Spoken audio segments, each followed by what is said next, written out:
আজকে চলে গেছিলাম জামাই ষষ্ঠীতে।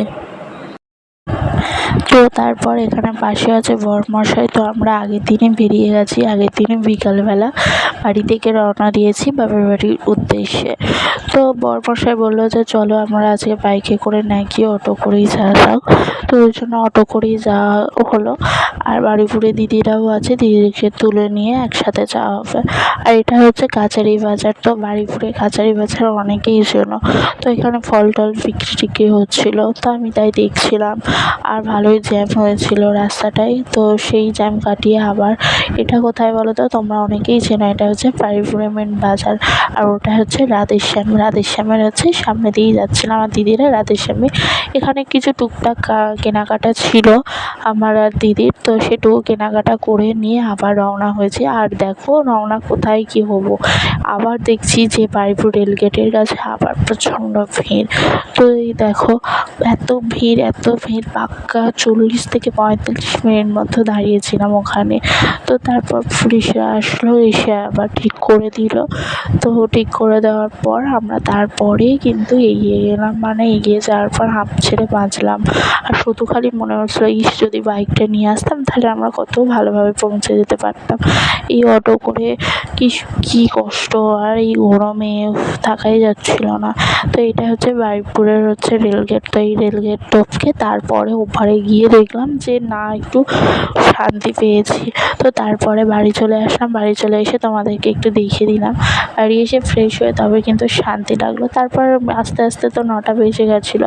তো মা আবার ডিনারের ব্যবস্থা করে দিয়েছিল। আর এখানটায় ছিল চিংড়ির ঝাল, ভেটকি মাছের তরকারি। তো সকাল হতে হতেই দেখলাম লুচি, তরকারি, সন্দেশ, মিষ্টি সব দেখি না সাজাচ্ছিল।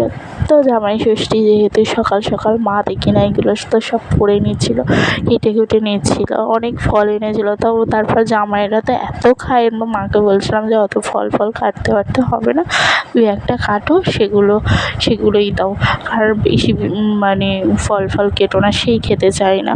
তো তারপরে এটা ছিল লুচি আর ছোলার ডাল। তো দুটো জামাই আবার সময় মতো বসে গেছে সেজে পেটে। আবার মানে জিজু সকালে এসছে, আমার বড় স্নান করে ফ্রেশ হয়ে সেও বসে গেছে। তো তারপরে এভাবেই চললো। তো তারপর যে যার মতো হচ্ছে বসে যাওয়ার পর মাও আসলো। এসে মার মতো একটু টুকটাক কি কাজ ছিল, এসে আবার দুজনের আশীর্বাদ করলো, যেসব নিয়মকানুন সেগুলোও পালন করলো। তারপর একটু মাকে বললাম যে দুজনের মাথায় একটু হাত দাও, একটু ফটো তুলবো। তো তারপর মা আশীর্বাদ করে টোরে নিয়ে চলে গেল। মা বললাম যে রান্নার ওখানে গিয়ে কিছু কাটতে তো মা সেখানে চলে গেল। আর হচ্ছে এদিকে তো আমাদের মা দিয়ে চলে গেল। তো জামাইরা সব খাওয়া দাওয়া শুরু করলো, আমিও খেলাম তাদের সাথে। আর এটা হচ্ছে মেন, দেখো আমাদের মানে পুকুরে 3 কিলো ওজনের একটা কাতলা মাছ। তোমাদেরকে ক্যামেরাতে আমি দেখাতে পারছি না কতটা বড়, সাংঘাতিক বড়। আর মা না মাছগুলো বিশাল বড় করে কেটেছে। বলছে আজকে জামাই ষষ্ঠীর দিন, জামাইদের আজকে এত বড় পিস। দেখতে পাচ্ছ আমার হাতের সাইজটা পুরো এরকম বড় আজকে কাতলা মাছ আমাদের পুকুর থেকেই ধরেছে। তো সত্যি খুব সুন্দর টেস্টি ছিল, ভীষণ ভালো টেস্টি ছিল। তো মানে বলে বোঝাতে পারবো না, পুকুরের মাছ তো। আর সত্যি মনে হচ্ছিলো যে এর কী করবো। তারপর ভাবলাম যে না, একে আমি দই কাতলা বানাবো। আর এইসব মাছগুলো তো মানে এত বড় মাছ, এগুলো তো একটা করে আমাকে ভাজতে হয়েছে, একটা করে ভেজেছি। মানে এত বড় মাছ। তো এগুলো একটা দেখতেই পাচ্ছ, তোমাদের সামনে নিয়ে এসেছি ক্যামেরাতে, তোমরা বুঝতে পারছো কিনা জানি না, কিন্তু সত্যি সাংঘাতিক বড়। তো এই মাছগুলো আবার একটা করেই তেলেতে কিন্তু ভেজেছি। তেলেতে ভাজার পরে তারপরে এটাকে আমি ভেবেছিলাম যে আজকের আমি কিছু হোক না হোক আজকে আমি দই কাতলা বানাবো। তো প্রথমে আমি এটা ভেটকি মাছটা করে নিয়েছি। ভেটকি মাছটা ছিল, ভেটকি মাছটা মা বললো যে একটু ঝাল করে না। তো ভেটকি মাছের ঝালটা আমি করে নিয়েছি। তো দেখতেই পাচ্ছ এটা ভেটকি মাছের তরকারি। তো ভেটকি মাছের ঝালটা এমনি নর্মালি পেঁয়াজ বাটা দিয়ে একটু ঝাল করে নিয়েছিলাম, যেহেতু আগের দিন জিজুও খেতে পারেনি। তো তারপরে আমি দই কাতলা বানিয়েছি। দই কাতলা বানাতে একটু সময় লেগেছে, কিন্তু সত্যি বিশ্বাস করো এরকমভাবে মানে আমি রেসিপি কোনোদিন পারলে আমি শেয়ার করে দেবো, কিন্তু দুর্দান্ত হয়েছে। আর এটা হচ্ছে আমার দই কাতলার রেসিপি, দই কাতলাটা বানিয়েছিলাম। তো দেখুন তারপরে আমি চলে এসেছিলাম নেক্সট আইটেম ছিল হচ্ছে চিংড়ির মালাইকারি। তো মা আবার চিংড়িগুলোর ভিতরে কাঠি দিয়ে দিয়েছিলো, বললো যে কাঠি দিলে দেখতে ভালো লাগবে, তো এই জন্য কাঠি দিয়ে দিয়েছিলো। আর এখানে আমি চিংড়ির মালাইকারিটাও বানিয়ে নিয়েছি নারকেলের দুধ দিয়েই বানানো পুরো একদম। চিংড়ির মালাইকারিটা অনেক সময় আবার হয় না, অনেক সময় দুধ দিয়ে করা হয়, এটা একদম পুরো নারকেলের দুধ দিয়েই মালাইকারিটা বানিয়েছি। তো এখানে মটনটা আমি এক কাজ করেছি, মটনটা আমি আগে প্রেশার কুকারে সিটি মেরে নিয়েছি, তারপর কষে রান্না করব।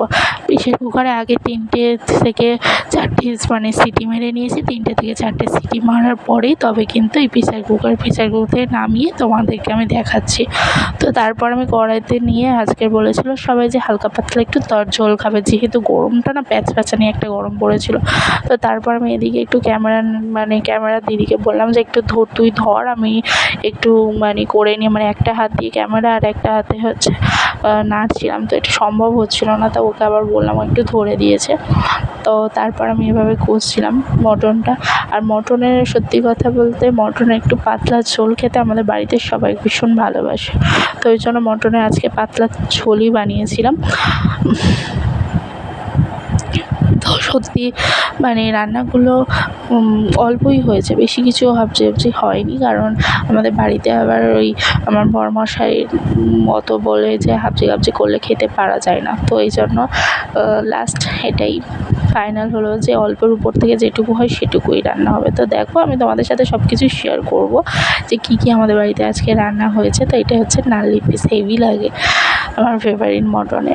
তো এভাবে লাল একটু পাতলা তরকারি করে নিয়েছি। তো লাস্টে একটু গরম মশলা ভালোভাবে দিয়ে আর এভাবে নাড়ছিলাম। তো তারপর দেখো জামাইবাবুদের আজকে কী খাওয়া দিলাম।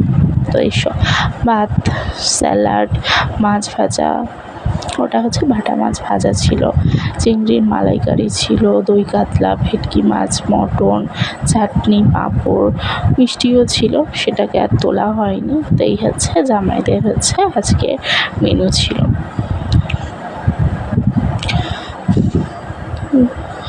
তো সব কিছু তোমাদের সাথে শেয়ার করলাম। তোমরা বলো কেমন লাগলো তোমাদের ভিডিওটা, আর আশা করি আমার ভিডিও দেখার পর তোমরা একটু কমেন্ট করে আমাকে একটু জানিও তোমাদের কেমন ভিডিও নেক্সট টাইম দেখবে বা দেখার ইচ্ছে রয়েছে, আর কি মেনু তোমরা দেখতে চাও এর ভিতর সেটা আমাকে শেয়ার করে দিও। অবশ্যই আমি সেটা রেসিপি তোমাদের সামনে দেখাবো।